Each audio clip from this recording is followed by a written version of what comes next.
harus. Oke deh. Ya, mungkin ya selamat malam ya semuanya. Thank you udah hadir. Alamak, ramai sekali. Ya, nanti ya mungkin karena waktunya terbatas kita mungkin nggak bisa bahas semuanya ya. Nanti kalian mungkin ada beberapa itu harus baca sendiri, terutama di searching sorting ya. Nanti mungkin kita pengantarnya sebenarnya nanti sambil kisi-kisi ya. Mungkin kisi-kisi kasarnya, terutama di sini tuh kalian tidak akan tulis program dari awal sih. Literally justru potongan kodenya akan diberikan, tapi kalian akan menjelaskan dengan suatu contoh data gitu, gimana kalian melakukan sorting atau searchingnya. Jadi nggak akan terlalu berat di sini. Oke.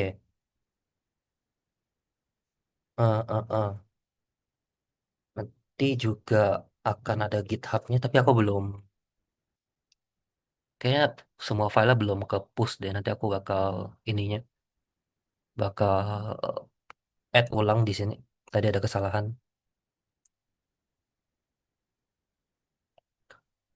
Oke deh, mungkin kita mulai di sini. Mumpung ada,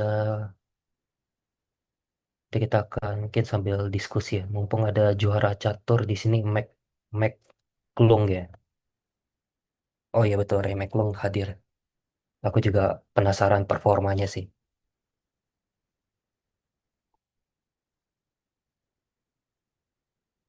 Oke, jadi sebenarnya mungkin sambil pengantar ya. Aku bakal sambil buka LMS, aku arahkan ke sini. Eh, oke, mungkin sambil ini juga, seperti biasa ini ada link PPT yang udah sedikit dimodif. Mungkin bisa jadi referensi juga kita share ke chat, set, hop. Oke, lalu apa? Oh ya sih ininya. Mungkin buat seluruh mata kuliah sih, mumpung kalian kan maba ya. Gimana sih cara membaca soal ujian dosen, maksudnya memprediksi gitu. Jadi ngawang-ngawangnya nggak sembarangan. Sementara paling gampang tuh ketika kalian buka LMS, kalian buka mata kuliah kalian, kalian buka silabus. Ini kan punya learning outcome ya. Kalian lihat learning outcome-nya tuh dicentang di mana aja. Kalau ini kan 2 3 4 5 ya, berarti learning outcome yang pertama tuh udah pasti nggak akan ditanya. Jadi dia akan fokus di 2 3 4 5. Nah, karena 2 3 4 5 di sini, ini udah paling gampang kalian bisa prediksi, oh ini pasti searching sorting gak mungkin gak keluar karena literally itu udah keluar di sini. File processing udah pasti keluar. Nah, yang abstrak tuh sebenarnya tuh yang ini. Karena ini bisa jadi apapun. Dan karena ini kalian udah ngalamin di UTS juga, berarti otomatis tuh apa yang udah terjadi di UTS tuh bakal terulang lagi sih. Maksudnya mungkin ada irisan variasinya gitu. Oke, kita balik ke sini. Oke, hmm, ini berarti kita bahas dari sini dulu ya, yang LO2 sama 3. Ini kan lebih ke tadi apa ada bunyinya? Bunyinya apply syntax construct construct program. Jadi kemungkinan bentar soalnya tuh 100% sih ya, udah nggak ada pseudocode sama sekali. Oh iya, kenapa nggak ada pseudocode? Karena udah nggak ada explain lagi ya. Jadi karena kalian kalian gampangnya kan lihat ini kan, si language kan. Udah pasti ini sih. Ini udah pasti keluar bahasa sih.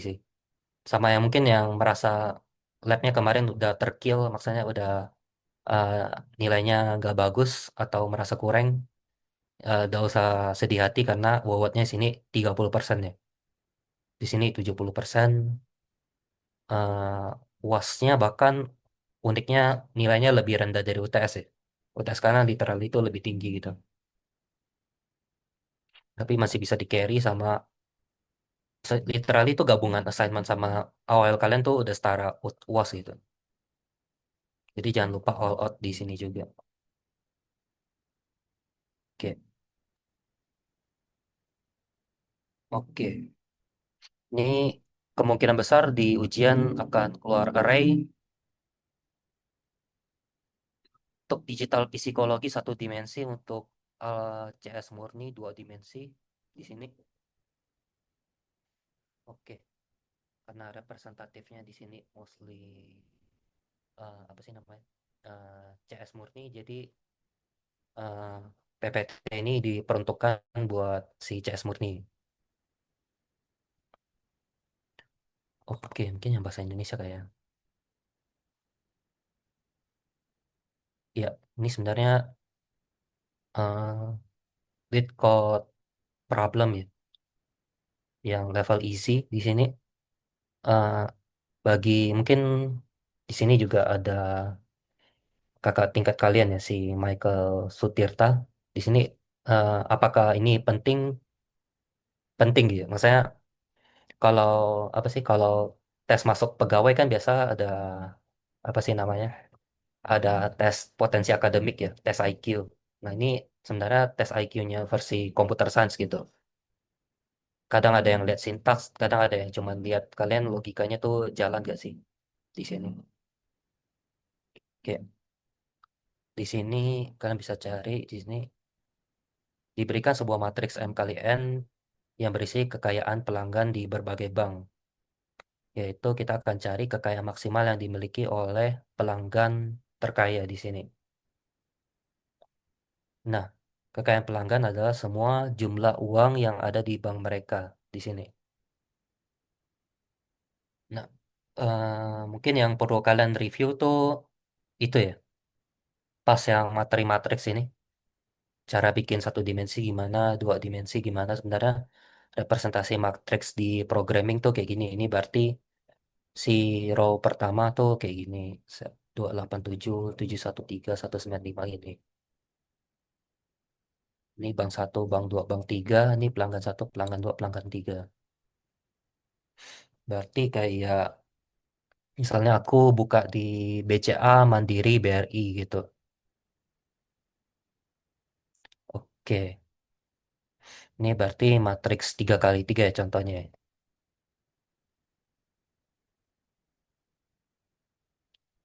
Oke, di sini kita lihat misalnya kalau ada input, berarti ini kayak test case gitu ya. Mungkin yang kalian udah biasa di lab mungkin udah sering mengalami ini juga kayak harus lolos beberapa test case. Kita lihat 1 2 3 3 2 1 outputnya 6. Kita lihat pada customer satu berarti punya kekayaan 1 + 2 + 3 yaitu 6. Dan customer 2 punya kekayaan di sini juga sama ya sebenarnya ya, atas dan bawah ya.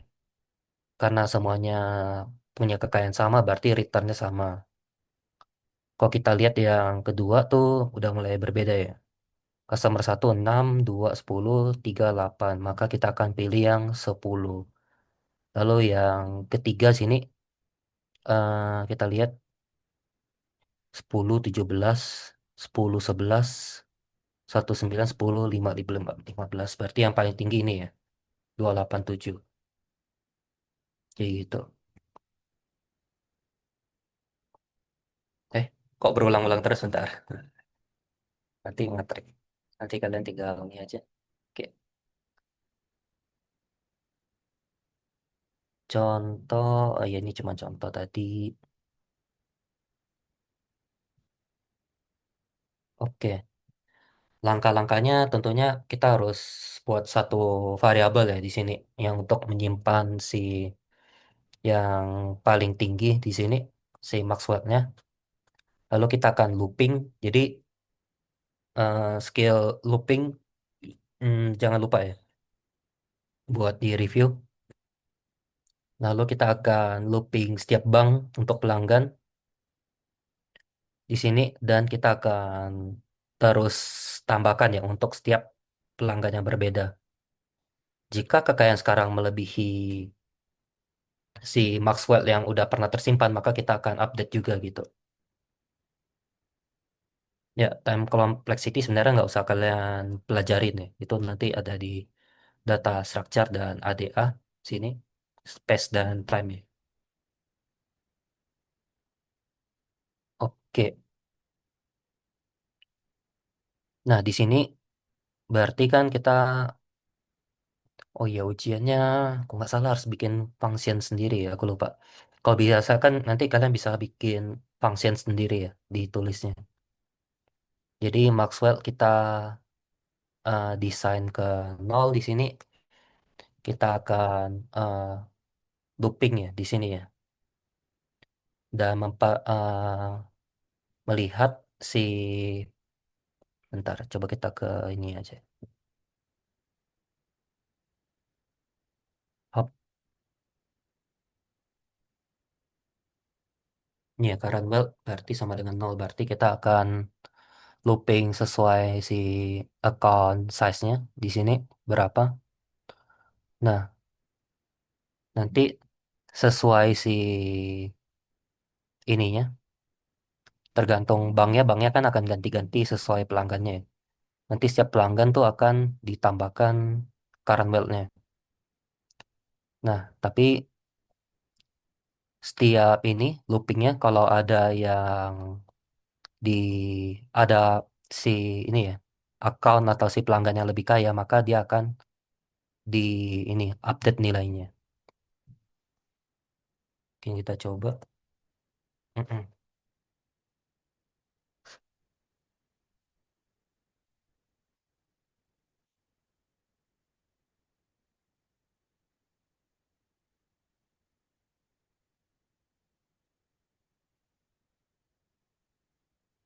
Oke,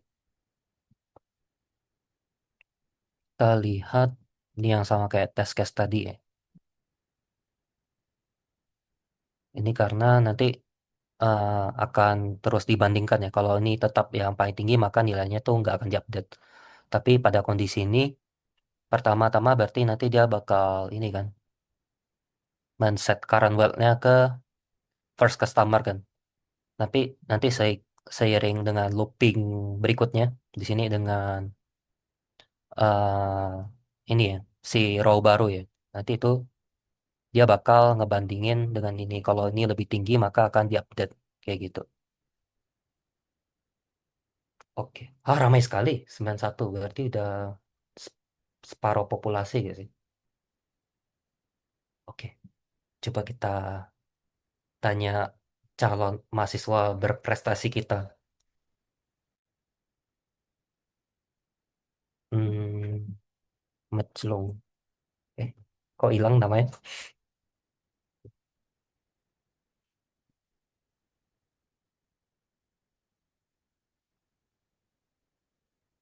Oh, tidak.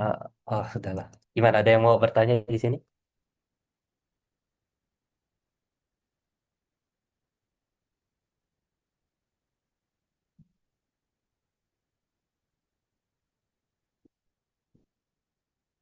Oke.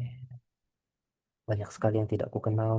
Ada Freya, Bet Tari, Betari Zara, lalu ini Sharon kayak aku kenal.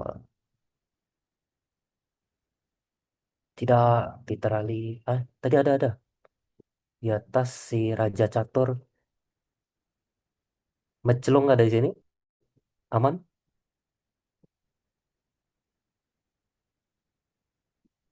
Ya kita anggap aman. Oke. Ya. Jadi inti yang mau aku tekankan untuk yang ini. Bentar, mana ada? Ini. Di antara dua ini berarti review si array dan looping sih di sini. Dan bagaimana cara ngeprint atau menerima inputnya di sini. Jangan lupa yang input output juga ya. menerima nanti si dia menerima input dari si array ini yang akan dilemparkan ke nama fungsinya maksimum well berarti dilempar ke sini ya. Pointer opsional sih nggak wajib, tapi kalau kalian pakai juga nggak masalah. Biasa array paling enak pakai pointer kan. Hmm, karena kita tahu langsung ke base address dari arraynya.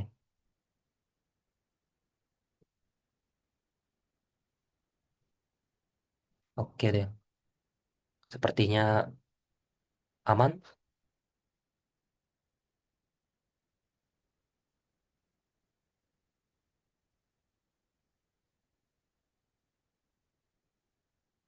Ya, ini contoh simulasinya ya.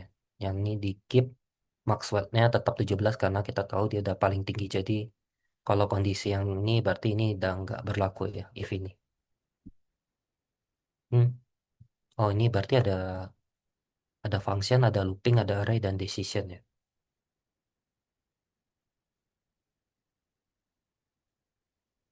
Hmm. Oh ada Valerie, wah mantap.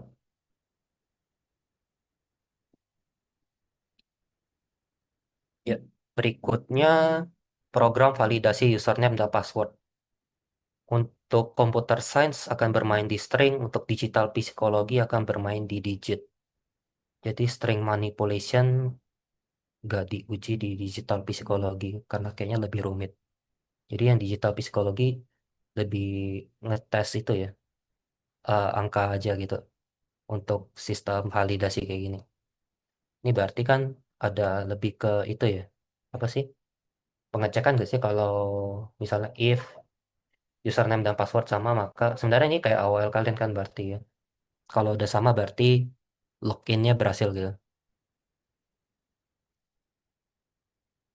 Oke, ini sekedar ini udah pasti tahu lah. Oke, buat Algo Pro nih besok kan Pak, betul. Tidak ada cheat sheet semuanya karena tidak direstui Pak Dani. Jadi kalian akan berusaha sebaik mungkin menggunakan nalar kalian. Kalau bisa pakai C, kalau nggak bisa mending pesdokot, kalau lupa segalanya mending tetap ditulis dengan paragraf gitu. Pasti ada nilainya.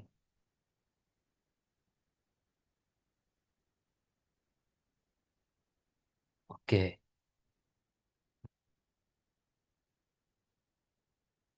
ya pada ini contoh-contohnya. Program sudah tahu. Oh ya, biasa nanti si programnya udah tahu ya. Kita udah kayak ini hitungannya database lah. Kayak itu kita login di Instagram atau dimanapun kan sebenarnya pasti ada suatu pencocokan kan. Cuman media nyimpannya beda karena kita masih semester satu kita masih nyimpan di hardcode di programnya. Kalau di real kan mungkin udah dienkripsi lah, udah di database yang di secure dengan third party software lah dan macam-macam. Cuman ini kita cuman uji algoritma dasar jadi langsung di hardcode di sini. Jadi sini kita akan diminta input ya si username sama password di sini. Nah, kalau cocok ya berhasil loginnya, kalau enggak ya gagal.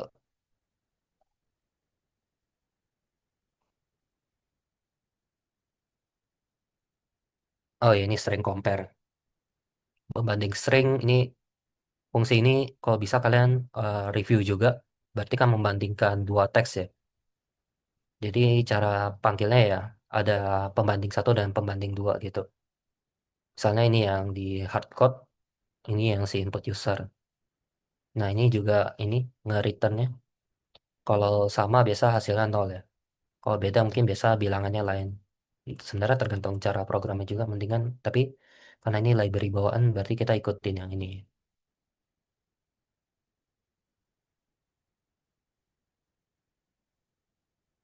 Oke. Jadi bentar. Mungkin kita ke ini kayak. Hmm, hmm, hmm. Ya.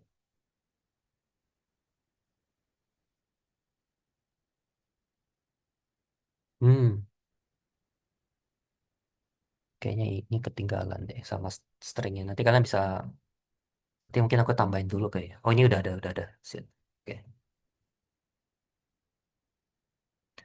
Ya, ini berarti kan ini ya bakal di compare ya di sini stringnya. Bisa kalau sama nol, kalau lebih kecil berarti kan secara program dia udah tahu ya A pasti urutannya lebih kecil dari B, berarti return min satu. Kalau ini satu untuk ini yang tadi dimaksud di hard code di sini. Oke. Nah, di sini berarti nanti aku lupa. Soalnya minta input ya. Kalau kalian jaga-jaga mau pelajarin boleh. Cara input kan ada macam-macam ya. Kalau kalian mau pakai selain fgets boleh juga. Nah, nanti yang core-nya mungkin lebih ke sini. String compare di sini. Nah, berarti yang perlu di compare kan jangan lupa ada dua ya. Si username dan password ya. Berarti kalau username ini kalian bisa ini buat cek ini berarti yang versi hardcode. Kalau ada yang satu sebenarnya ini berarti yang user input ya. Kalau kalian mau ubah nama variabelnya sebenarnya bisa juga di sini. Oke, kalau ininya sama, username-nya sama dan passwordnya sama, maka login berhasil. Sedangkan kalau berbeda salah satunya karena ini pakai logika N. Jadi kalian harus ingat juga yang N sama OR sih. Kalau N dua-duanya harus benar, kalau OR salah satu aja. Kalau ini udah memenuhin berarti loginnya berhasil kayak gitu.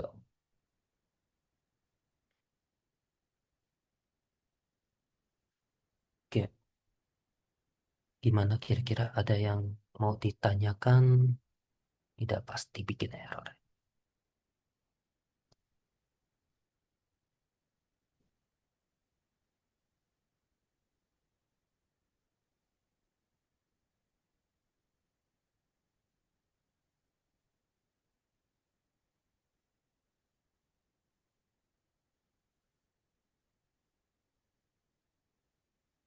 Hmm. Udah nggak bisa dikecilin.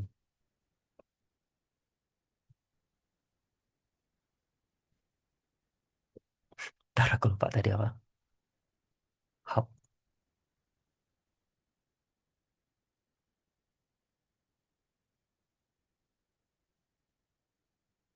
Oke,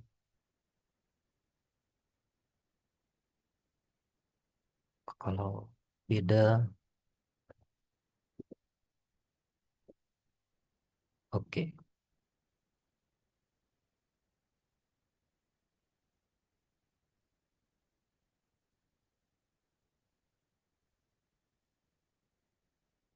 Oh, tadi mana? Oh ini.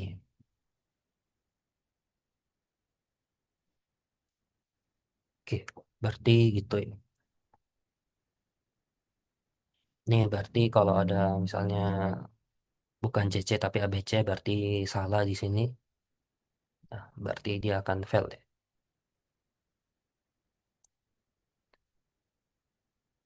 Oke, kode program berarti ini sama aja yang tadi aku show.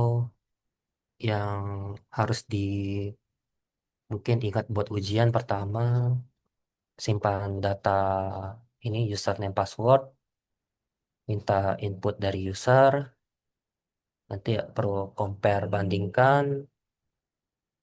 Mm-mm. Oke, string compare di sini sebenarnya bentar tadi returnku gimana aku lupa.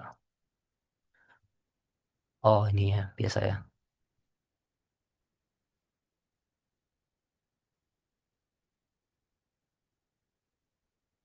Oke, lebih ke returnnya kalau udah berhasil sini kayak gitu. Apakah sampai sini aman? 103, wow bertambah. Oh ada jempol.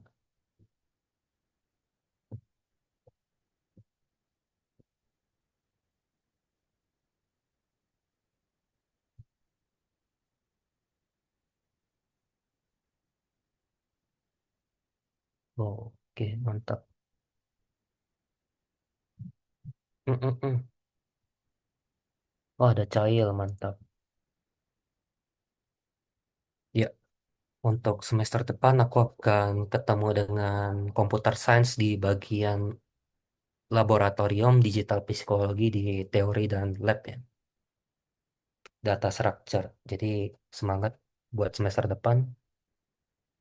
Teorinya berarti kalian dengan dosen lain dari yang CS, jadi dipisah ya. Untuk data structure gak ada si ASLab. Oke, berikutnya, oh, tadi tuh kita ada bahas dua tipe ya. Berarti itu eh, dua ini udah keluar gitu. Nah, soalnya ada 6 ya. Soalnya ada 6, dua di sini, 4 di sini, dua di sini, ada read, ada write, design of program. Oh iya, sebenarnya ini harusnya ada yang itu ya. Sebenarnya kalau kalian bisa lihat awalnya kan bisa lihat per komponen kecilnya. Kalau nggak salah, ini ada komponen read sama write deh. Kalau ini bisa dipecah 4.1, 4.2. Makanya ketika nanti ujian ada dua variasi di sini. Emang saya dua dibagi jadi dua soal. Oke,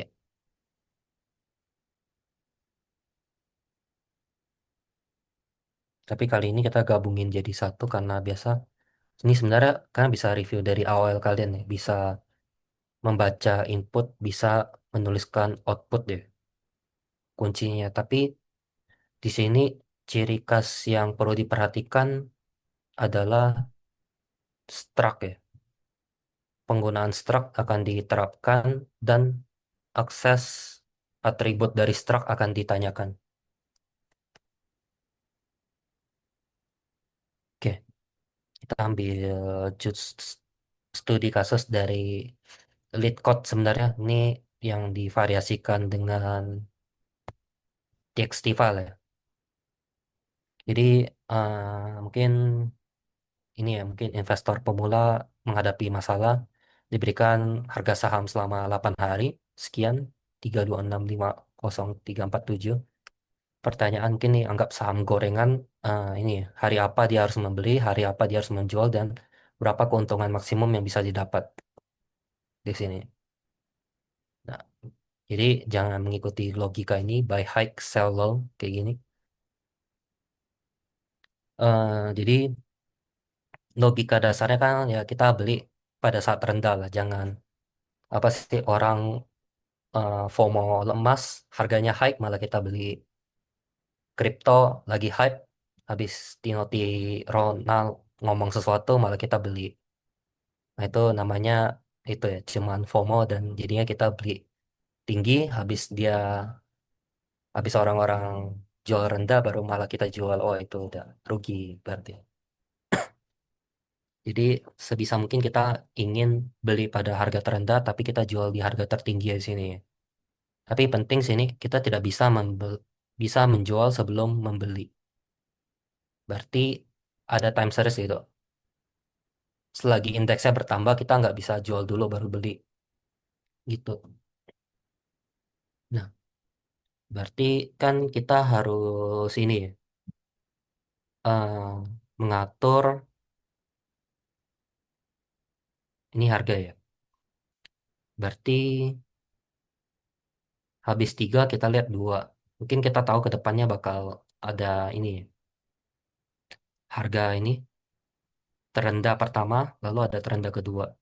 Berarti kan harusnya kita beli di sini, tapi jualnya di sini. Anggaplah ini lagi 0, sekian gitu. Jadi tertinggi ini setelah hari kelima maka kita jual 7 kurang nol yaitu 7 gitu.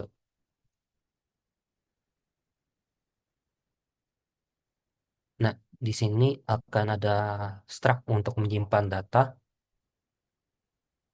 Ingat ya, struct bisa nyimpan macam-macam di sini. perlu kalian ulang itunya di AOL atau itu eh, PPT. Ini ada integer day sama price, sebenarnya bisa tipe data lain kayak string, boolean dan lain-lain. Kita sederhana aja kali ini. Oke, bentar. Kita ini ke ini berarti data txt-nya ini.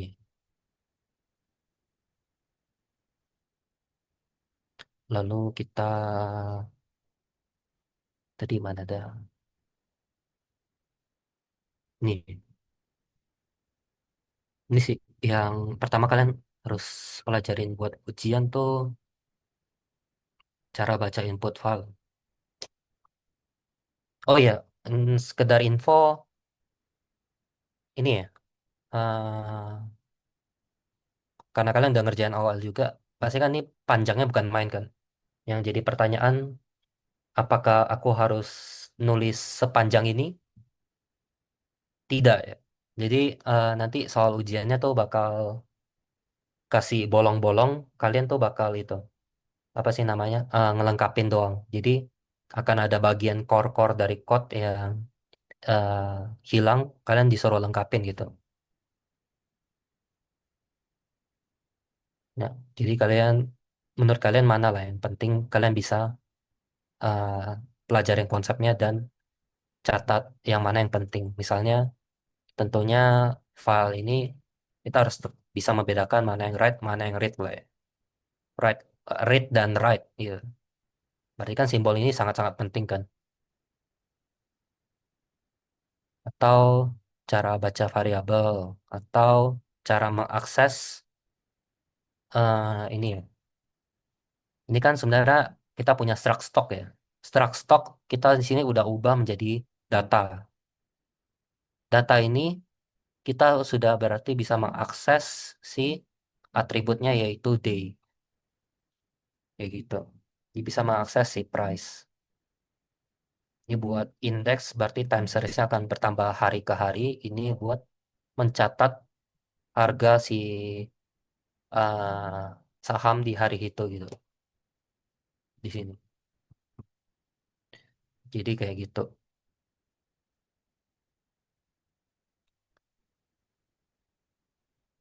Nah, berarti kan bakal ini ya dicatat terus. Kita akan hitung hari sesudah dengan hari sebelumnya ketika belajar ini. Ini lebih ke salah ini profit ya. Ini berarti tiap hari kan kita bakal itu ya, coba jual bandingkan gitu. Nah, lalu kita akan bandingkan ya, profit mana sih yang paling gede. Kalau ada yang lebih tinggi, berarti kita update maksimal profit tuh kalau dijual di hari itu. Misalkan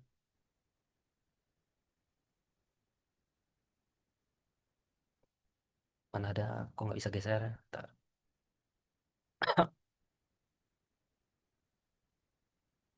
Berarti kan misalkan aku beli di harga nol, jual di harga 3, berarti kan profit 3. Kalau aku dijual harga hari 7 sebenarnya profitnya 4, berarti kan aku akan update nilainya kan. Tapi kalau aku jual di hari 8, berarti profitnya 7, berarti aku akan update lagi si profitnya kayak gitu.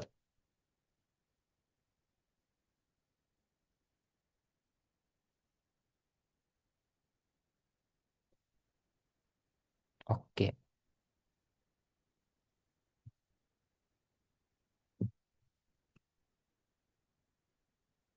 oke. Mm, mm, mm. Nah, sebenarnya yang lupa algoritmanya, tapi kayaknya ini lebih melengkapi code. Kalau melupakan pun kayaknya sangat disayangkan. Jadi, eh ya kalian hafalin sintaks-sintaks penting di file modification. Jadi nggak tulis dari awal ya. Jadi kita mulai di sini dengan hari pertama, minimal price kan kita tahu 3 ya. Minimal day 1, maksimal profit masih nol karena kita masih beli doang ya. Nah, hari kedua kita jalan. Nah ini nih. kita beli di harga 3, jual di harga 2. Negatif. Ini berarti abaikan ya. Karena nggak mungkin kita jual ya, rugi berarti. Nah, di sini eh, anggaplah kita tuh sebenarnya nggak beli beneran, tapi kita cuma simulasi kayak tukang catat gitu. Jadi misalnya aku nggak nggak jadi dibeli hari pertama, tapi aku beli di hari kedua. Nah, jadi aku mengupdate minimal price-nya. Dia kayak mengandai-andai gitu. Kayak, andaikan aku beli di hari kedua aja. Oke, berarti kita update minimal price di sini. Oke, di sini kan kita dapat profit ya di hari ketiga kalau misalnya kita jual dua, beli dua, jual 6 berarti profitnya 4 di sini. Nah, di sini berarti kita bakal update si profitnya ya tentunya karena terakhir kan masih nol ya. Tentunya kita akan update karena ini masih yang tertinggi sekarang dan kita akan catat di variabel ini. Kapan kita beli berarti di hari kedua, kapan kita jual berarti di hari ketiga kayak gini. Oke, kemudian hari keempat ada apa? Kenapa nggak ada update? Hari 4 harga 5 ya. Mungkin karena udah terang-terangan ya ini kan udah lebih tinggi ya. Ngapain aku bandingkan dengan sini? Udah pasti di sini profitnya udah akan lebih tinggi. Langsung kita ke hari kelima. Hari kelima di sini eh kita beli di harga 2, jual dengan harga nol, berarti kan rugi ya minus 2. Jadi kita akan update si minimal price-nya aja di sini dan minimal day-nya jadi hari kelima. Udah nggak hari kedua lagi dan bukan hari pertama tapi hari kelima. Dan kita tahu sendiri pada hari ke-8 di sini maka dia akan tertinggi setelah 5 hari di sini. Jadi kita mengurangkan di sini hari ke hari ke-8 dikurangin hari kelima. Ya, ini kan buy-nya hari kelima, di sana hari ke-8 ya. Jadi max profit tuh 7 di sini.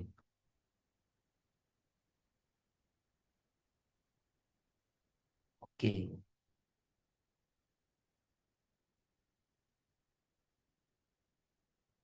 ini akan looping berarti kita akan catat dari hari pertama dan tentunya kita looping sambil bergeser ya. Dan sambil kita lihat tadi kan selagi masih looping kita kalau misalnya ini negatif ya, kita kan bakal update si ininya minimal harga pada hari keberapa gitu. Nah, begitu berarti.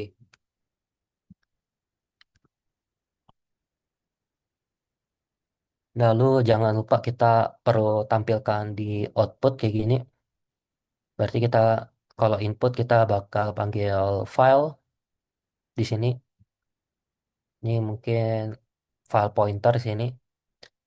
Dia akan kalau ini jangan lupa ini akan membuka data txt di sini, membuka data txt dengan fungsi read.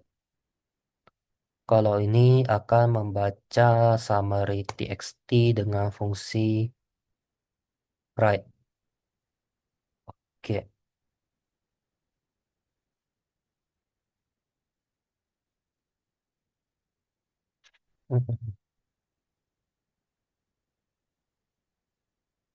Oke, bentar.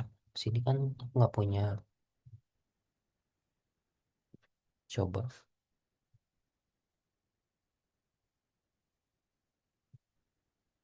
add file nggak bisa ya?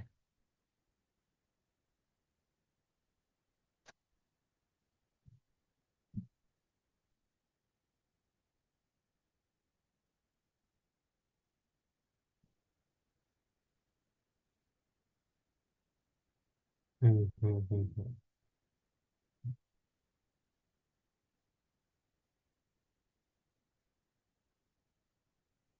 nyimpan ke ini.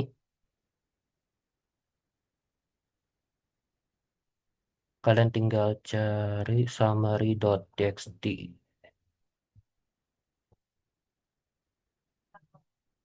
Oke, jadi read sama write ya, yang perlu kalian ini pelajarin. Oke,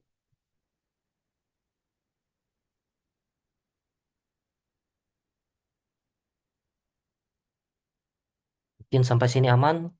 Mm-mm.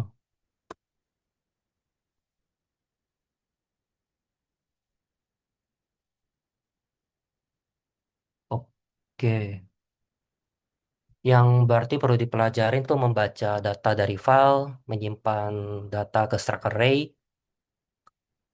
lalu sini kita perlu ini logika, logika sebenarnya ini sih. Logika menentukan minimal price sebelum profit max sebenarnya soalnya nggak kayak gini sih, tapi nanti akan ada mirip-mirip bagaimana cara kalian mengakses data paling minimal dan maksimal. Lalu kita akan menuliskan hasil ke file.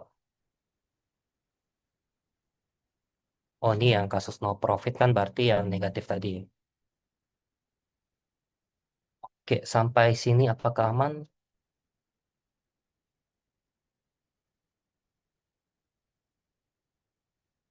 Oke, kayaknya belum ku push deh. Mm, mm, mm. Nanti belum aku push lagi, nanti aku push dulu. Oke, kita masuk ke yang susah berarti ya.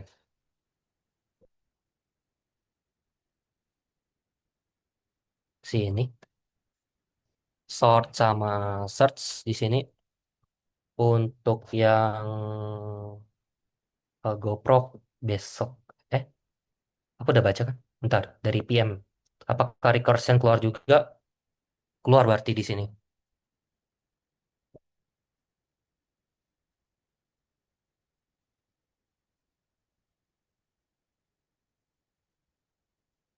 Recursion otomatis akan keluar karena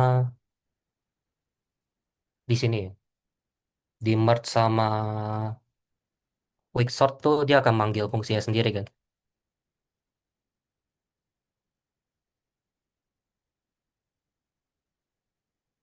Otomatis keluar, tapi apakah harus dihafal? Enggak, karena kalian lebih itu sih akan apa sih namanya menjelaskan simulasi kayak gini. Tapi angkanya nggak kayak gini. Jadi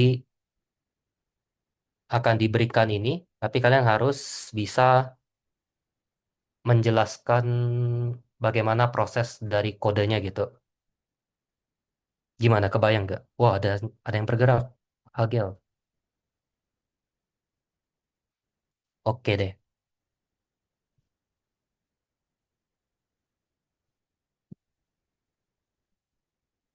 Dari yang gampang dulu kayak. Dua soal terakhir tuh searching, sorting, searching satu, sorting satu. Untuk searching CS dan digital psikologi sama. Di sini karena ininya cuma ada tiga. Eh, bentar. Nggak bisa ini. Pinjam bentar. Sabar. Kemana tadi?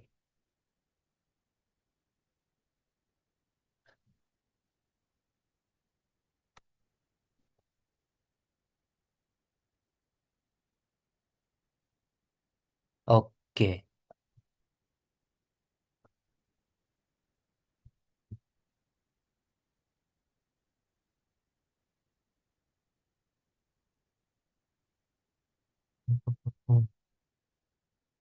Bubble sort ya di sini.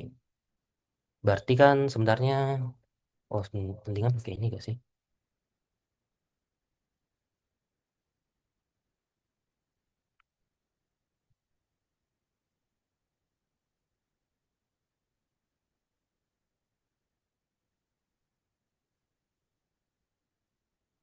Ini kan Oh sebenarnya, yeah. Ya, sebenarnya kan berarti bakal kayak simulasi aja ya.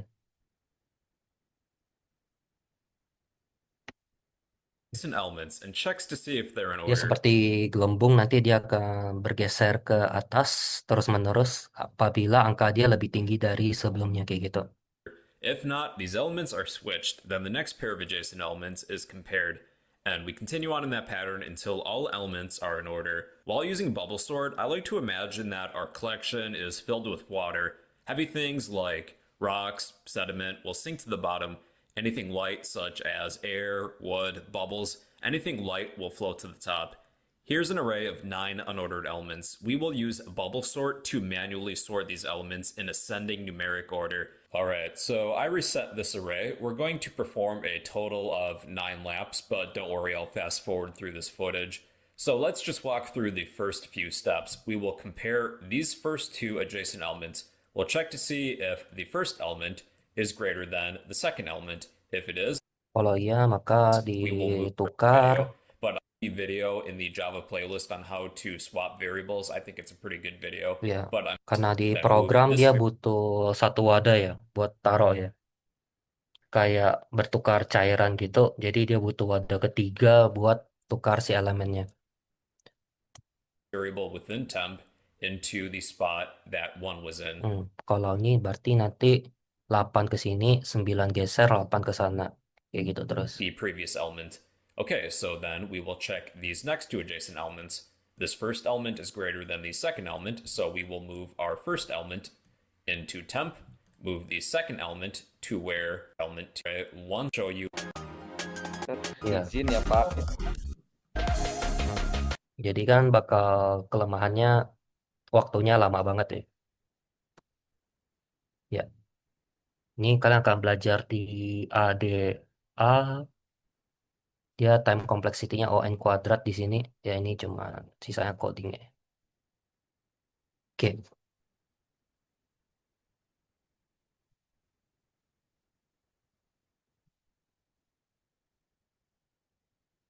ini juga ada simulasi. Ini search ya. Bentar. Ini sort di sini. Berarti 713 aku bandingkan nggak ada yang lebih besar di sini. Berarti tetap geser. 4 dengan 13 geser.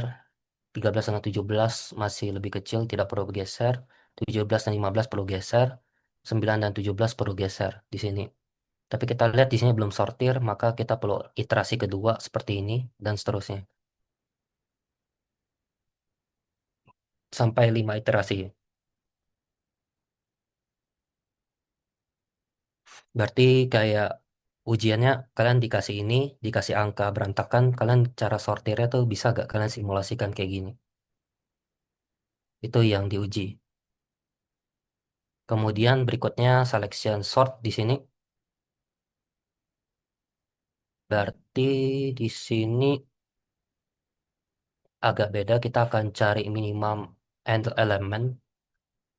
Di sini kita akan pertama ngelooping, ngambil elemen terkecil di sini dan terus update ya. Eh, Kalau dia udah terkecil nanti akan kita tukarkan karena kita tahu sort kan kecil di bagian kiri ya. Kita coba lihat simulasinya.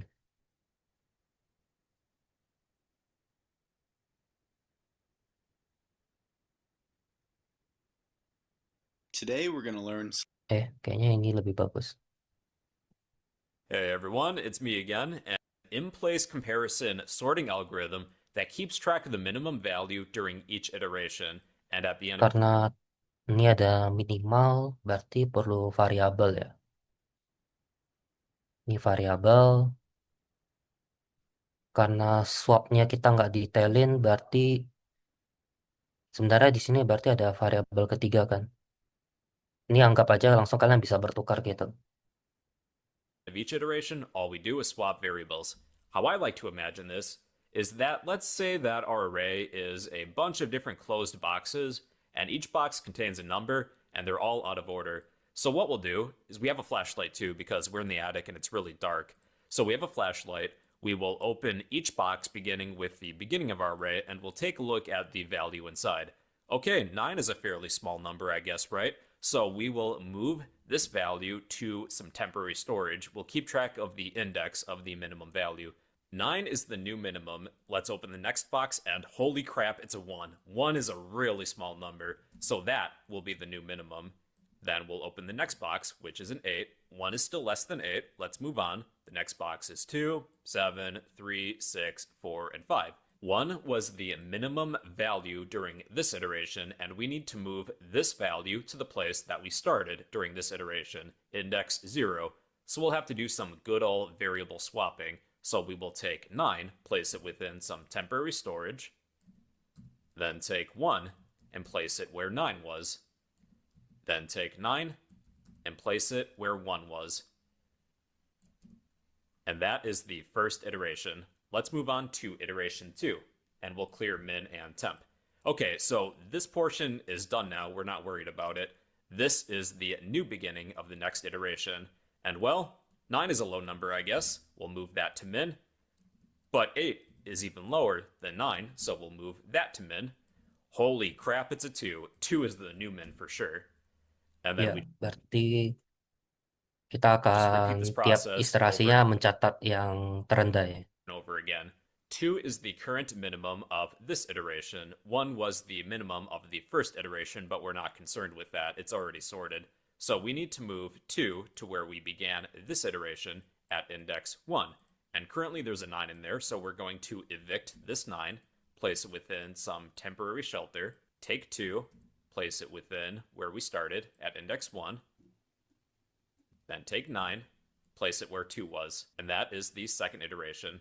Now that we kind of Nah, gitu terus ya. Otomatis dia akan cari dulu eh istilahnya kayak apa ya? Kalau main kartu kita punya jejeran, kita taruh yang cari yang paling kecil, aku taruh sebelah kiri. Enggak, itu beda ya. Berarti tapi kan ini tukar posisi ya. Berarti kan udah kita ambil yang paling kecil, kita bandingkan dengan ini apakah dia lebih kecil. Kalau iya, maka kita akan tukar posisinya. Seperti itu.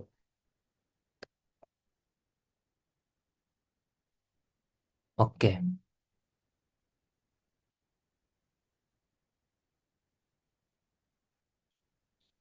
array J kan dia bakal ngelooping ya. Kalau misalnya ada yang lebih kecil, berarti kita akan update si nilainya kan di sini. Dan kita lakukan penukaran. Yang perlu diingat paling itu, kita lihat contohnya. 7, 13, 4. Ini berarti kita lihat angka terkecil di sini adalah 4. Berarti si hijau nih dia variabel indeks minimal ya. Ini posisi sekarang yang biru. Awalnya 7 paling kecil, apakah 7 lebih kecil dari 13? Ya, apakah 7 lebih kecil dari 4? Enggak, maka hijau akan diupdate sebagai di sini sebagai indeks terkecil di sini. Maka kita akan bandingkan lagi apakah ada yang lebih kecil, ternyata tidak ada. Berarti indeks minimal ada di kedua. Karena aku tahu yang kedua, maka suatu yang terkecil kan akan aku taruh di sebelah kiri ya. Maka 4 dan 7 aku melakukan swap variabel.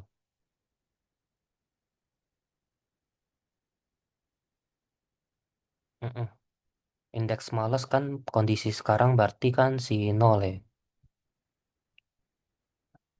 Nah, J kan berarti bergeser. Berarti kita akan update si ininya kan.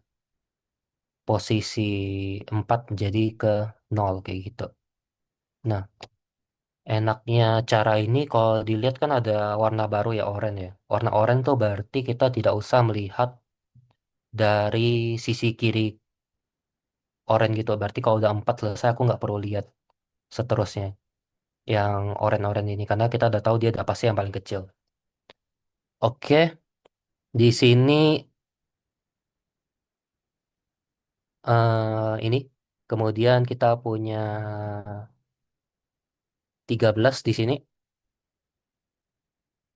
Berarti kan ini ya, kita akan bandingkan dengan 7. Apakah mana yang lebih kecil? Tentunya 7 ya. Maka hijaunya tuh pindah ke 7. Lalu di sini kita bakal ini ya. Bandingkan dengan 17, 15, 9 ya udahlah. Kita langsung catat 7 paling kecil kan. Karena 7 paling kecil kita ingin taruh yang paling kiri, maka kita simpan di sini. Dan seterusnya di sini kita tahu ini kan 9 paling kecil ya. Maka kita akan tukar 9 ke yang paling kiri. Iterasi berikutnya kita tahu 13 yang paling kiri, maka aku akan tukar dengan 17. Dan ini tidak ada terjadi penukaran sebenarnya karena sama aja ya. Udah ini udah pasti lebih kecil gitu.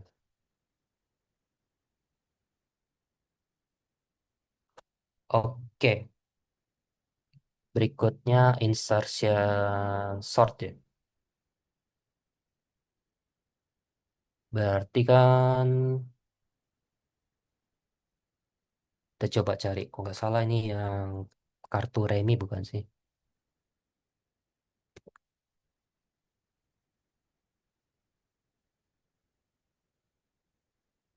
What's going on, people? It's value found within. Move it to some temporary storage.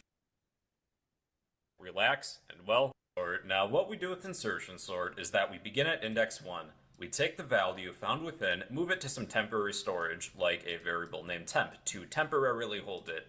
We examine elements to the left. If any elements are larger than what's within temp, we shift those elements to the right. So 6 is larger than 1, we shift it to the right.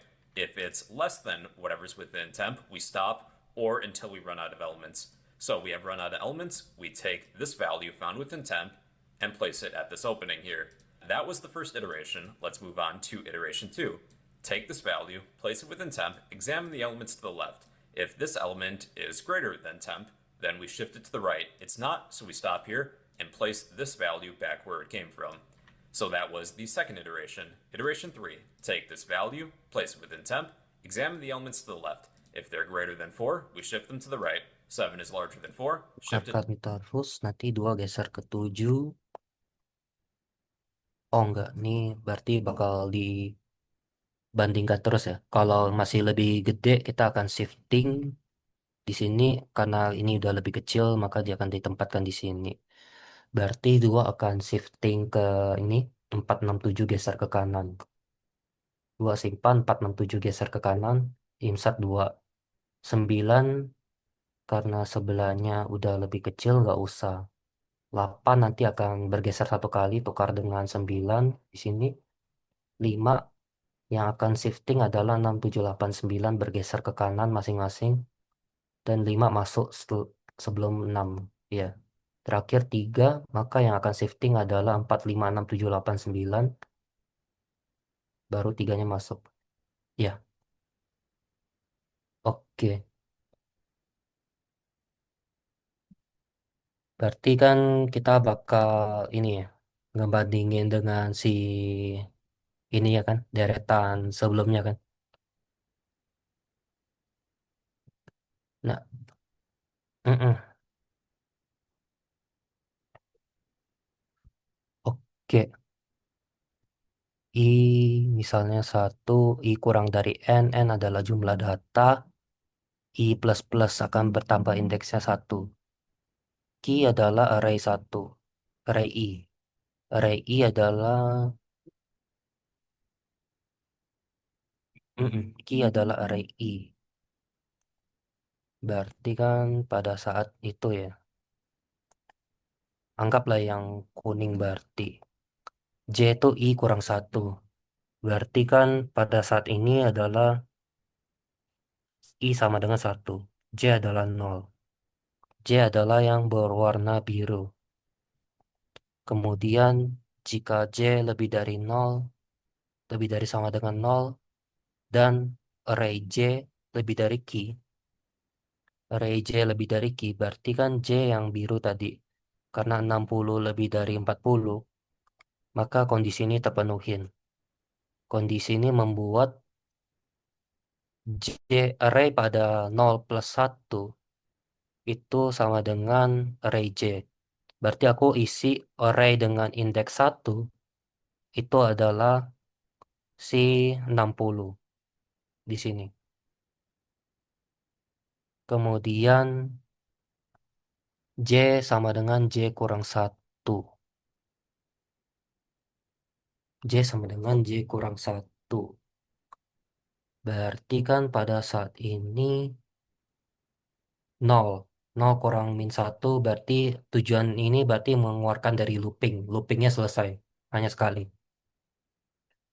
Kemudian array J plus 1 sama dengan key. Array J plus 1 sama dengan key. Array nol. Enggak, J-nya udah jadi minus 1. Array J-nya minus 1 berarti minus 1 plus 1 nol. Array nol sama dengan key. Berarti ini pada saat momen 40 diisi ke dalam sini. Berarti otomatis ini proses pertukarannya. Ini berhentikan looping, ini majukan ke depan, ini menukar posisinya.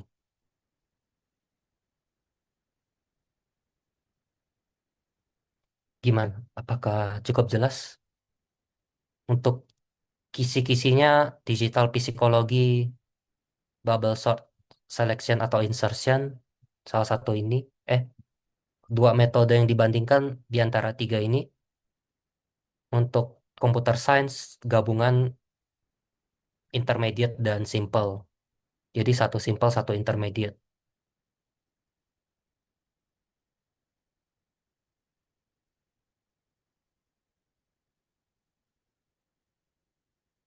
Oke,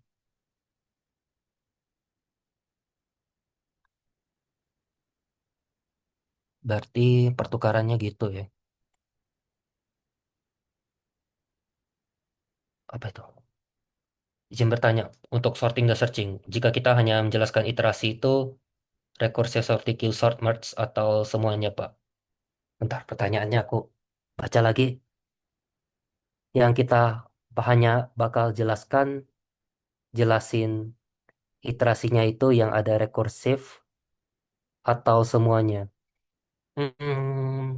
Karena waktunya terbatas, saranku jelasin satu cycle yang representatif sih. Tapi kalau kalian ada sisa waktu, kalau mau jelaskan kayak sebenarnya ini satu cycle udah cukup gitu. Aku yakin pasti waktunya kurang. Kalau kalian ada waktu, kalian mau jelasin second cycle dan seterusnya nggak masalah.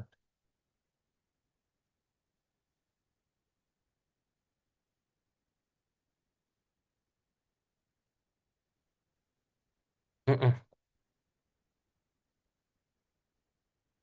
Oke, mantap.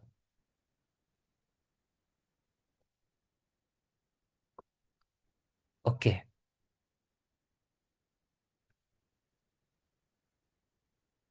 Mm-mm-mm-mm.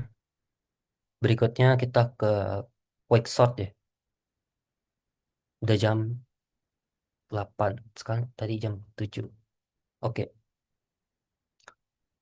Yang quick sort caranya sebenarnya ada macam-macam sih. Kalau kalian mungkin mau berbeda dari yang ujian, misalnya kalian mau nempatin pivotnya berbeda tuh nggak apa-apa. Ini aja bilangnya bebas kan sebenarnya.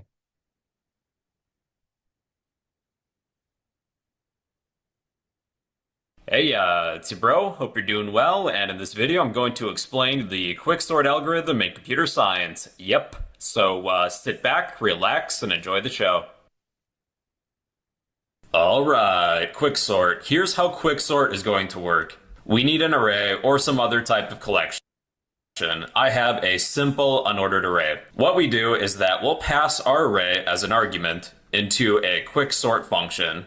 After passing our array as an argument to the quicksort function, we need to pick a pivot. There's different variations of quicksort. We can either pick a pivot at the beginning, the middle, or at the end. But with most standard quicksort algorithms, we will set the pivot to be at the end of our array. What we're trying to accomplish is that we need to find the final resting place of our pivot. Where is this value going to be? And taking a look at this, that would be right about here. But we don't know that yet. So to find the final resting place of this value, our pivot, Here's what we can do. We will declare and use two indices, j and I. J will begin at the start of our array. Hah? I will be one less than the beginning Bentar, PPT-nya belum bisa diakses. Entah, tadi ke... Adalah teknik kopiku udah betul. Anyone can view. Anyone can view. Harusnya udah betul. Kalau can edit nanti fileku hilang.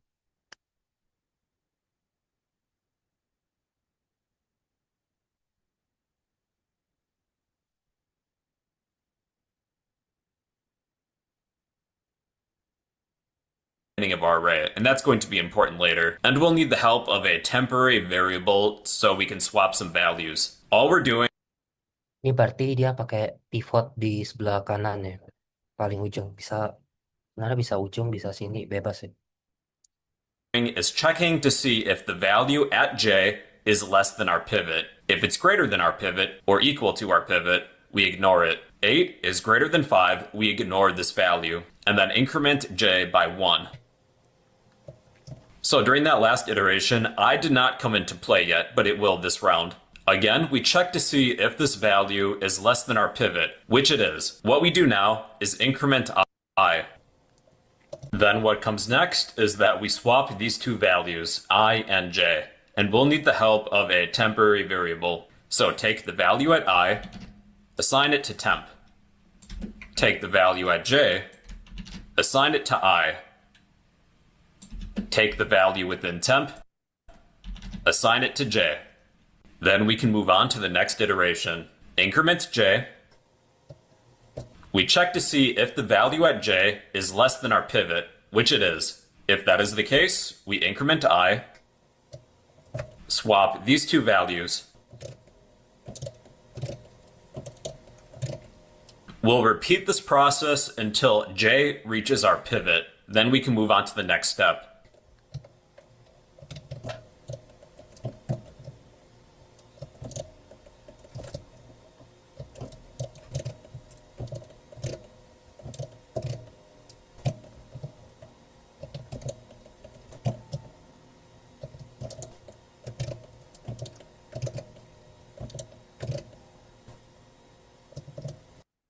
Berarti kalau lebih besar dia diam, tapi kalau lebih kecil I-nya bergerak di sini. J-nya lebih besar harusnya ini bakal diam. J-nya ini besar, 6-nya bakal diam di sini. Sampai dia mencapai pivot, baru masuk iterasi berikutnya. Here's the next step after our index j reaches our pivot.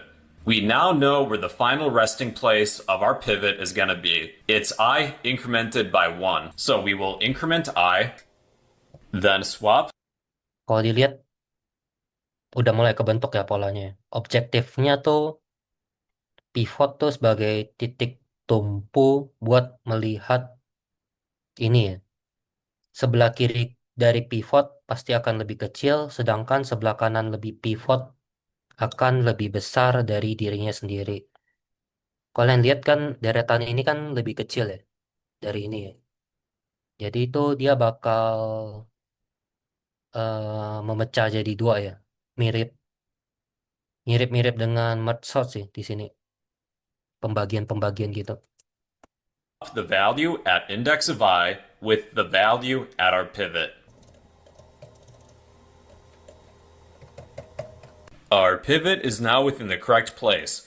An easy way Nah, ini sebenarnya udah mulai enak sih. Berarti kan sebelah kiri lebih kecil dari pivot, kanan lebih besar dari pivot. to tell is that all elements to the left of our pivot should be less than our pivot, but they're not necessarily going to be in order, and that's fine. They'll be organized later. All elements to the right of our pivot should be greater than or equal to our pivot.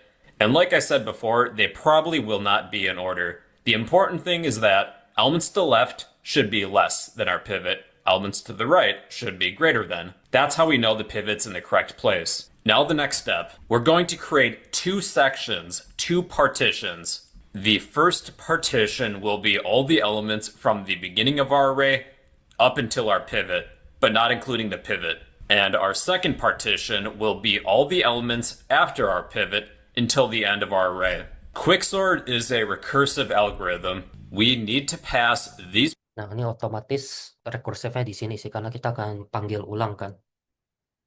Ini tuh udah nggak akan dipedulikan. Ini akan jadi quick sort berikutnya, ini akan jadi quick sort berikutnya sampai dia udah bagian dari kecil-kecil kayak gitu. Partitions as arguments into the quicksort function. Remember that the quicksort algorithm is a recursive divide and conquer algorithm. But unlike with merge sort we create new subarrays. With quicksort, we will be sorting these arrays in place, but we need to keep track of the beginning and ending indices of these partitions. And then it's just a matter of repeating the same steps over again, but we're going to instead use these partitions, sections of our array. I'll give you a quick demonstration of what the quicksort algorithm is going to look like to completion. Dia masih pakai kanannya buat pivot, berarti kalau angkanya lebih kecil, I akan bergeser. Ya,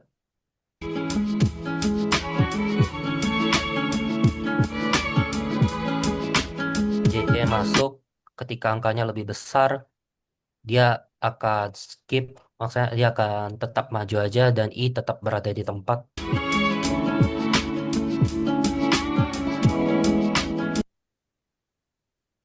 Satu akan lebih kecil, maka I akan bergeser.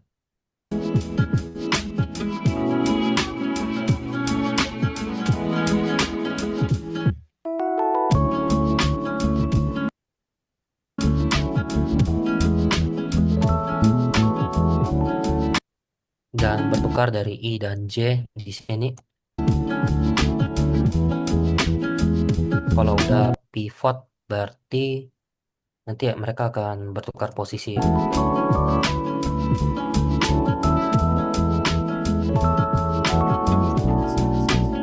Tiga, empat.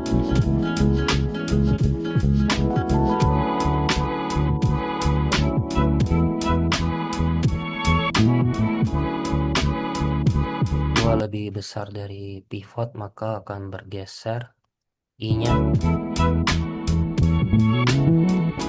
Karena udah selesai, maka akan terjadi swapping.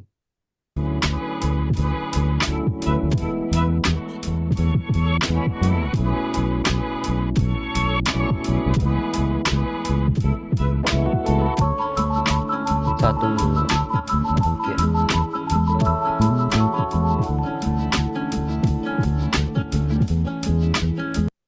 Sama di sini 7 lebih kecil dari 8, maka ia akan ikut bergeser ya dengan si J.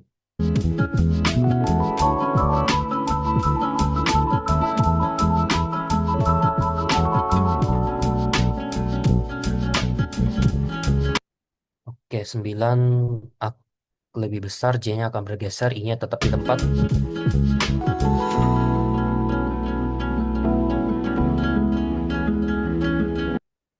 Oke, kemudian ini lebih kecil, maka ia akan bergeser sambil tukar posisi.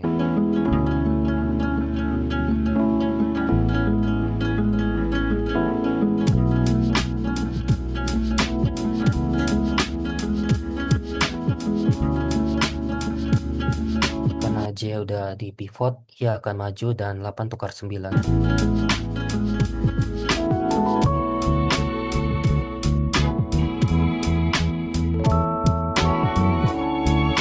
Sama kayak tadi, maka 6, 7 seperti itu ya. Oke. Berarti cukup jelas di sini. Intinya tuh kita ingin buat si less di kiri, greater di kanan. Oke. Nah, mm-mm. Nanti akan dilempar low height partition si array low height. Nanti kan kalau kalian lihat ada pecahan-pecahan ini ya. Berarti sebenarnya yang terjadi itu ada di sini ya, sebelah kiri maupun sebelah kanan. Oke,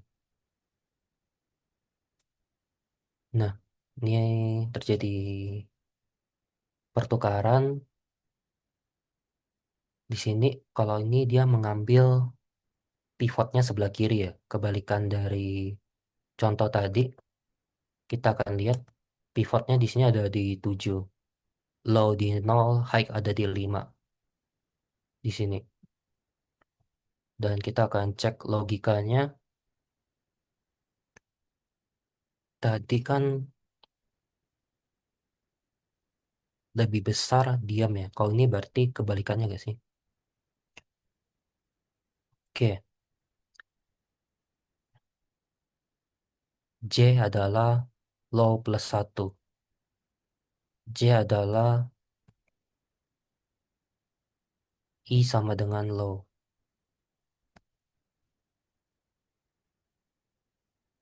I adalah low, I adalah 0, J adalah 0 plus 1. J kurang dari indeks 5, 1 kurang dari 5, J akan terus bertambah. Jika array pada posisi J kurang dari pivot di sini, berarti kalau bentar, pivot ada di pivot kan ada di array low ya, berarti array indeks 0,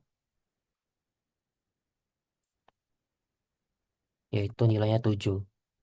Jika pada yang biru ini dia lebih kecil dari si pivot 7, maka akan bertukar posisi. Tapi kenyataannya dia lebih besar. Karena nilainya lebih besar, if ini dilewatin dan if ini dilewatin tapi masih dalam kondisi looping. Berarti J yang akan bertambah. J akan bertambah di sini. Kemudian baru kita cek apakah J 4 lebih kecil dari pivot 7? Iya, 4 lebih kecil dari 7. Karena 4 lebih kecil dari 7, maka kita akan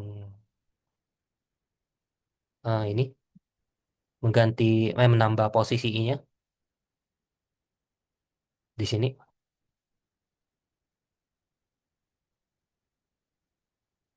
Lalu kita akan swap array posisi I dan J. Sebelumnya kan I bakal ke sini ya, ke depan dulu sekali, baru J di sini kan masih 4 ya, maka yang terjadi adalah 4 bertukar 13. Berarti sebenarnya caranya sama kayak tadi, cuman di posisi kalau ambil pivot kiri berarti yang ikut ini kurang dari, kalau yang ambil kanan berarti lebih dari. Sebenarnya sama aja sih. Objektifnya satu ya, dia mau mengatur sebelah kiri lebih kecil, kanan lebih gede gitu. Oke, berarti di sini kita melihat J sudah bertambah di sini. Apakah 17 lebih kecil dari 7? Ingat ya, pivot gak bergerak ya. Yang bergerak cuman I dan J. Apakah 17 eh, lebih kecil dari 7? Enggak. Kita majukan. Apakah 15 lebih dari kecil dari 7? Enggak. Apakah 9 lebih kecil dari 7? Enggak. Di sini. Maka udah selesai. Yang pertama, baru kalau ingat ini ya. Tadi ada pertukaran I dan pivot di sini. Oke, ini berarti kan udah selesai ya. Ini berarti yang ditukar si I dan pivot ya. Sebenarnya sama kan ini. Mau sama pivot nggak masalah sih. Maka akan bertukar 4 dan 7. Di sini berarti objektifnya kita melihat bagian dari kiri itu lebih kecil dari pivot, kanan lebih besar dari pivot. Nah, kita lihat sebelah kiri kan nggak ada yang bisa diapa-apain ya. Berarti udah kelar, nggak perlu diganggu gugat. Berarti kita fokus di sebelah kanan. Pivot, kuning yang paling kecil sebelah kiri di sini 13. Kemudian si J tuh di sebelah kanan. Kita lihat apakah 17 lebih kecil dari 13 enggak ya? 15 apakah lebih kecil enggak? 9 apakah lebih kecil dari 13? Iya, di sini. Maka kalau dibaca ininya, I akan maju. I maju ke sini, ke indeks yang ketiga di sini, dan akan bertukar dengan 17. Makanya 9 dan 17 yang bertukar.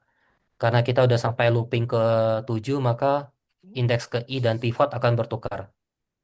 9, 13. Sisanya kelar sih.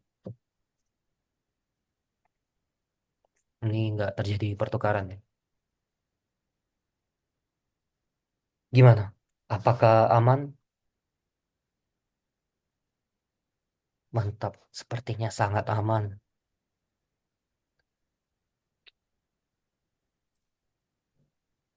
Oke, kita ke yang terakhir, merge sort di sini. Hop.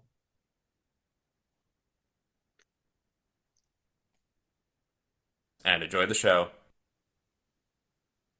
All right, what's going on, people? Merge sort. Merge sort is a divide and conquer algorithm. Basically, what we do is that we will pass an array as an argument to a merge sort function.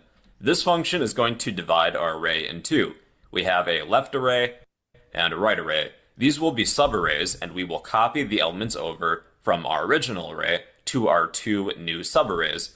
And merge sort is a recursive function, so at the end of merge sort, we will call merge sort again and pass in our subarrays that we create. And again, the merge sort function is going to divide our arrays in two by creating two new subarrays and then copy the elements over. And we will stop when our arrays only have a size of 1. And that's where sorting then merging come in. And with the process of merging and sorting, we will create a second helper function named merge. Merge will accept a total of 3 arguments: our left subarray, our right subarray, and the original subarray in which these elements came from. Merge is going to take these elements and put them back into their original array in which they came from in order. And we will do the same thing with the next grouping of arrays until all of these elements are merged back into their original array in which they came from, all in order. Now, in practice, when we do execute this merge sort function, instead of tackling all of these subarrays like one layer at a time, we will tackle them by one branch at a time. So it's going to look a little something like this, where we will start with the leftmost branch and then work our way towards the right. So I'll speed up the footage and just give you a rundown of how this works in practice.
kalau dilihat dia saling menggabung dan saling mengurutkan ya.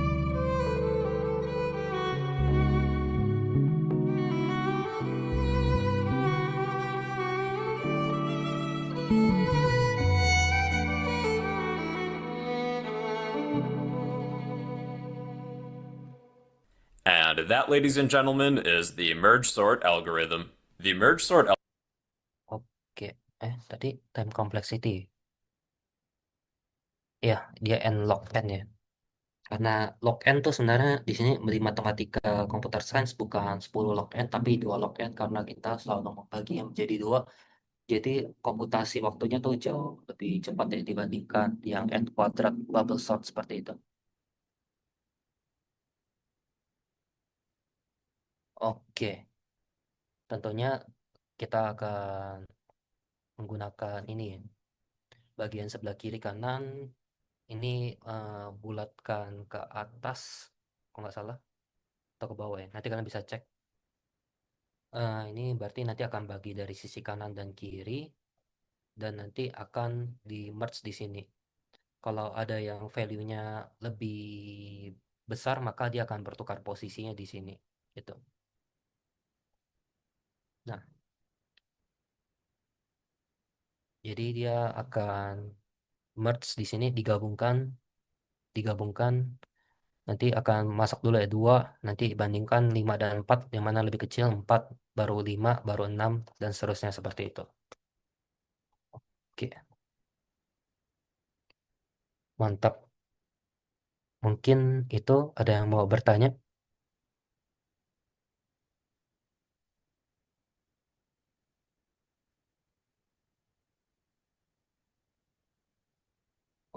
Mungkin kita masuk yang terakhir, searching di sini. Searching berarti kayak itu ya. Mungkin sekedar intermezzo, kita bakal lihat ada apa aja ya, aku lupa si robotnya ini. Insertion versus bubble. Insertion tadi yang ada ini.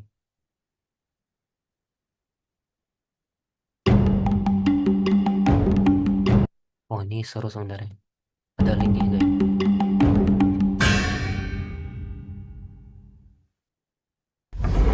Kayaknya kita lihat yang ini.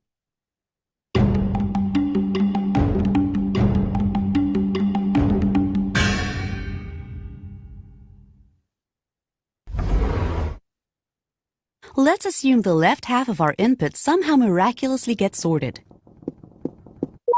And so does the right half. Can we use this to quickly reach a fully sorted list? Note that simply interleaving the two sequences doesn't work. Instead, Pertanyaan, nanti ketika buat program kita bakal disuruh buat code pakai sorting searching tertentu gak? Lebih tepatnya ketika pas membuat program. Pertama soalnya nggak ada buat program. Kalian lebih jelasin simulasi dari apa sih sortingnya sama searchingnya daripada kalian nulis program dari awal gitu. we'll employ a more clever technique called merging. We compare the first two elements and remove the darker one. We repeat this again and again until one side becomes empty, and then simply remove what remains. This process produces the elements in sorted order. Now our robot will perform this merging algorithm. Being short-sighted, it must bring the objects close to its eyes.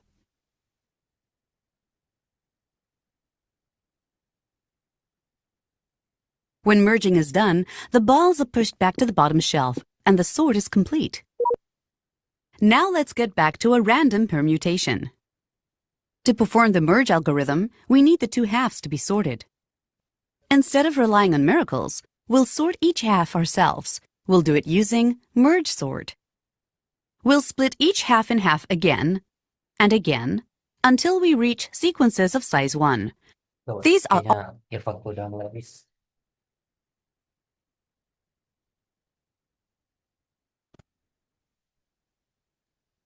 already sorted. And now we can work our way back up again until we reach a fully sorted sequence. Kedengaran nggak ya? Two sequences of size 1 can be merged using a single comparison, creating a sorted sequence of size 2. Now that we have two of these, we can merge them into a sequence of size 4. And so on.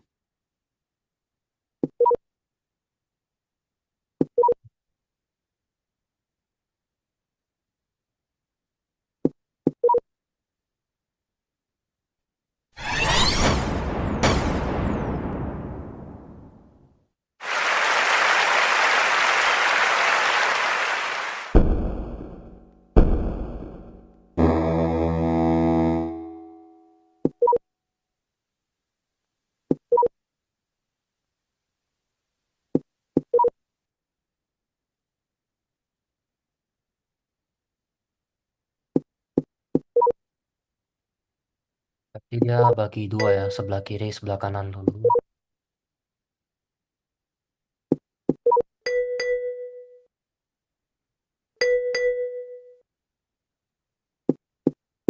Baru merging kedua array besar itu takes time sih.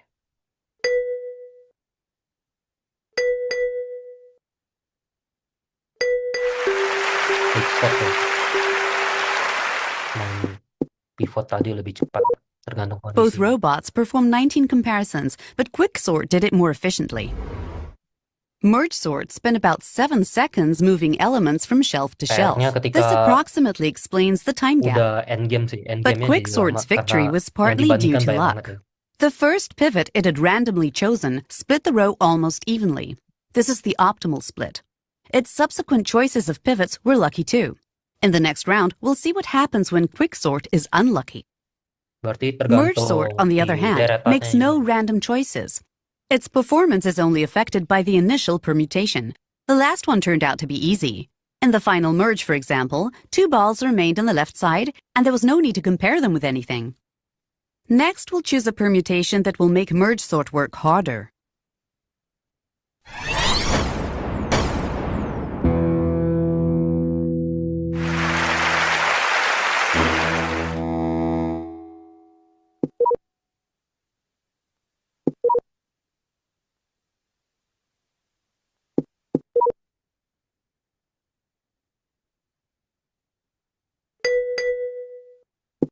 Ah,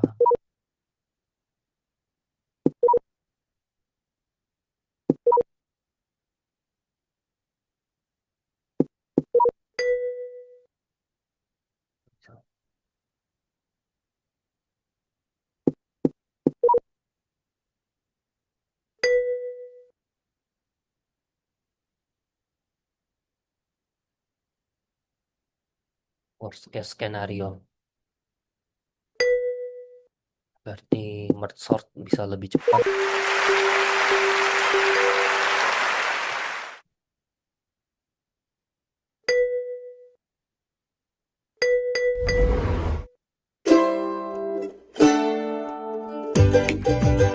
Ya, berarti tergantung kondisi si datanya juga ya di sini. Tapi kalau yang dibandingkan dengan si bubble sort pasti yang ini benang sih. Nanti kalian bisa lihat penjelasannya di sini. So the total number of order, draw a mark on this chart. Oke, terakhir udah jam segini kita cepatin di linear search. Berarti kan kayak cari ke depan gitu.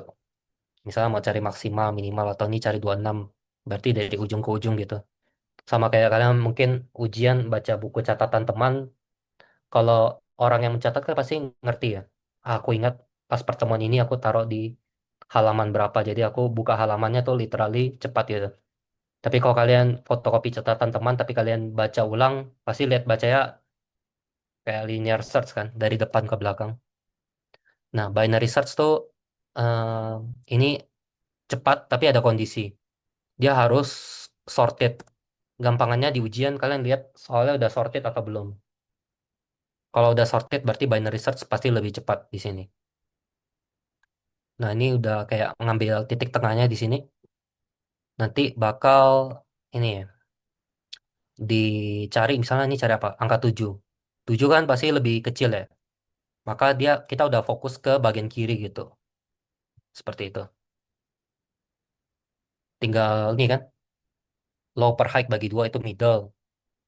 Kalau key-nya tuh adalah si angka tengahnya, langsung balikin dia. Tapi kalau dia lebih besar ke kanan, tapi kalau lebih lebih lebih kecil ke kiri gitu. Tapi kalau selama loop ini nggak ada ketemu sama sekali, berarti emang nggak ada angkanya. Interpolasi sebenarnya adalah binary search yang dikasih rumus tambahan gitu, interpolasi seperti ini. Nah,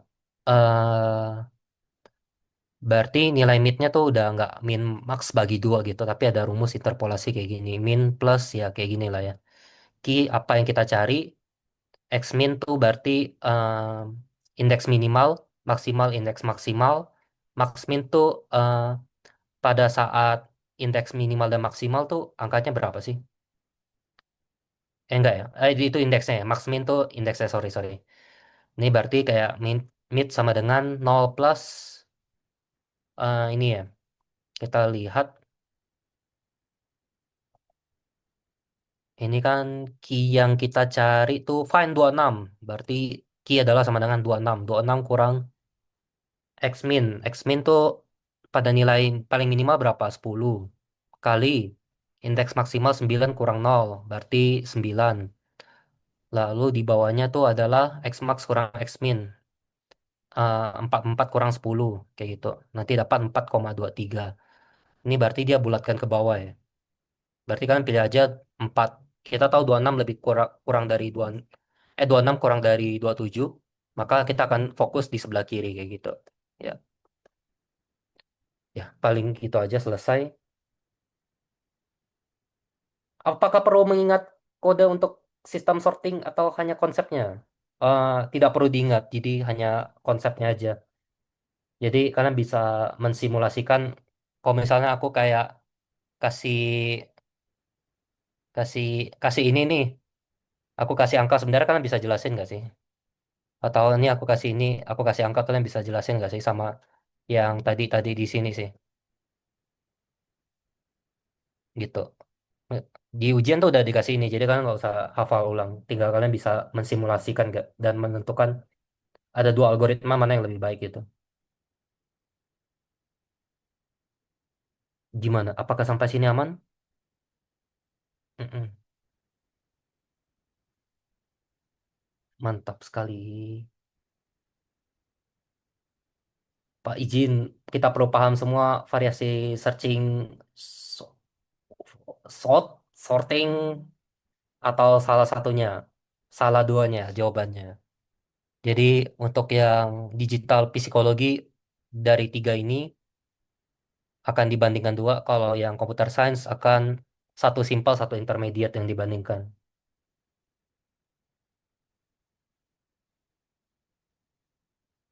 Mungkin ada lagi di sini.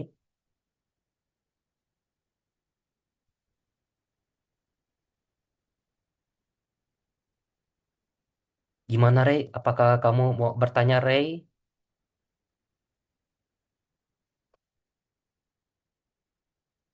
Aman, Pak. Aman.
Oke, sekarang gimana? Oke, kayaknya udah oke ya. Ini bergetar, ini bergetar. Oke, oke, siap. Berarti udah betul. Termute. Sorry, mungkin termute kah? Kita sambil bahas interpolation. Mungkin keluar, mungkin enggak karena anak psikologi itu jauh jago statistik, maka kita tidak bisa ini mentoleransi. Kita harus lihat kemampuan statistiknya pasti jauh lebih di atas rata-rata computer science di sini. Lalu apa lagi di sini? Kita lihat tadi ada pertanyaan apa aja. Interpolation source masih sama, ya itu masih sama. Raswa merge sort tidak bikin code, kita cuma jelaskan simulasi. Oke, masih interpolation sort. Tadi apa sih? Salet, sistem sorting, mengingat kode tidak usah. Sayit, itu oke. Tidak. Varian paham varian ini yang udah gue tadi ya jelaskan sih. Apa sih kalau yang digital psikologi cukup tiga ini, tapi yang CS nanti satu simple satu intermediate kayak gitu. Oke, mantap sekali. Oke, ada lagi di sini aman ya, aman ya. Oke, oke, oke, oke. Ah, share screen-nya gimana? Oh, ini dia. 86. Oke, udah berkurang juga. Mungkin itu aja di sini. Terima kasih semuanya.